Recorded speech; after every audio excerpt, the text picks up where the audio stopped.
നമ്മളിപ്പോൾ കാണുന്ന ദൃശ്യങ്ങളാണ് ക്ലീനിങ്ങിന് വേണ്ടി റാന്നി നഗരമേഖലകളിലൊക്കെ ക്ലീനിങ് നടക്കുന്ന ദൃശ്യങ്ങളാണ് നമ്മൾ കാണുന്നത്. കാരണം പലയിടങ്ങളിലും അടിഞ്ഞുകൂടിയ വലിയ ചെളിയുണ്ട്.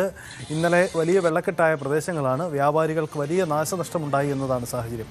2018 പ്രളയകാലത്ത് എന്ത് സംഭവിച്ചോ അതിന് സമാനമായ അവസ്ഥയിലേക്ക് പെട്ടെന്ന് റാന്നി നഗരത്തിലൊക്കെ വെള്ളക്കെട്ടുണ്ടായി എന്നതാണ് സാഹചര്യം. ആറന്മുള മേഖലകളിലും സമാനമായ അവസ്ഥയുണ്ടായി. അബിൻ വർക്കി ആറന്മുള MLA നമുക്കൊപ്പം ചേരുന്നുണ്ട്. അബിൻ വർക്കിയും നമ്മൾ അസാധാരണമായൊരു സാഹചര്യമാണ് ഉണ്ടായത്. ഈ പ്രതിസന്ധി പൂർണ്ണമായും മാറിക്കഴിഞ്ഞോ? വീടുകളിൽ നിന്നെല്ലാം വെള്ളം ഇറങ്ങിയിട്ടുണ്ടോ അതോ ഇപ്പോഴും കുടുങ്ങി കിടക്കുന്നവരുണ്ടോ?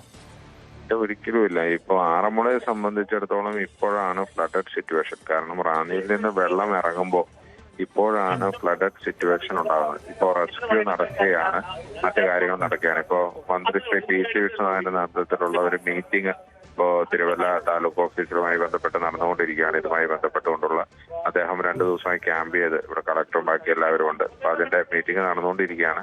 ഇപ്പോൾ ഫ്ലഡഡ് സിറ്റുവേഷനാണ് ആറന്മുളയിലുള്ളത്. വലിയ ദുരന്തമാണ് നടന്നത്. ആ ഫ്ലഡഡ് സിറ്റുവേഷൻ നേരിടാനുള്ള എല്ലാ കാര്യങ്ങളും ചെയ്തുകൊണ്ടിരിക്കുകയാണ്.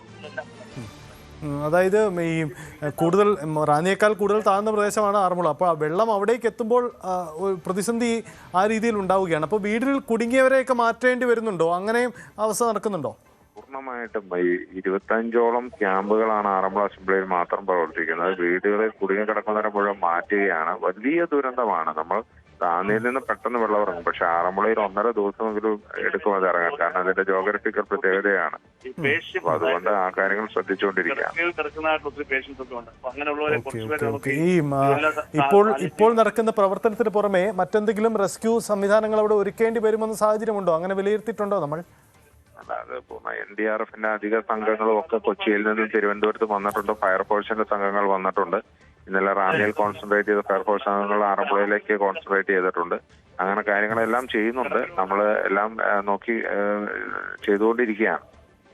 ശരി ശരി, എന്തായാലും പ്രവർത്തനങ്ങൾ നടക്കട്ടെ. പ്രത്യേകിച്ച് മത്സ്യത്തൊഴിലാളികൾ ഏത് സാഹചര്യത്തെ നേരിടാൻ മത്സ്യത്തൊഴിലാളികൾ വള്ളവുമായിട്ട് അവരും സജ്ജമാണ്.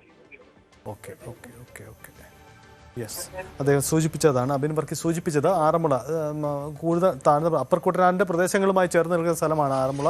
അതുകൊണ്ട് തന്നെ വെള്ളക്കെട്ട് രൂക്ഷമായി അനുഭവപ്പെടുന്ന മേഖല അതാണ്. ഇതിനൊപ്പം തന്നെ ചേർത്ത് പറയാം, ചെങ്ങന്നൂരിന് താഴ്ന്ന പ്രദേശങ്ങളിലൊക്കെ വെള്ളക്കെട്ട് അനുഭവപ്പെട്ടു തുടങ്ങിയിട്ടുണ്ട്. അതും പ്രതിസന്ധി രൂക്ഷമാക്കുന്നുണ്ട്. അതായത് ഇനി വെല്ലുവിളി ഉണ്ടാവുന്നത് കുട്ടനാട്ടിലും അപ്പർ കുട്ടനാട്ടിലും എന്ന സാഹചര്യം കൂടിയാണ് പ്രധാനപ്പെട്ട സാഹചര്യം ഉണ്ടാകുന്നത്. പഴകുളം മധു നമുക്കൊപ്പം ചേരുന്നുണ്ട്, റാന്നി MLA. ശ്രീ പഴകുളം മധു, നമുക്ക് കൂടുതൽ വാർത്തകൾക്ക് News 18 Keralam YouTube channel subscribe ചെയ്യുക.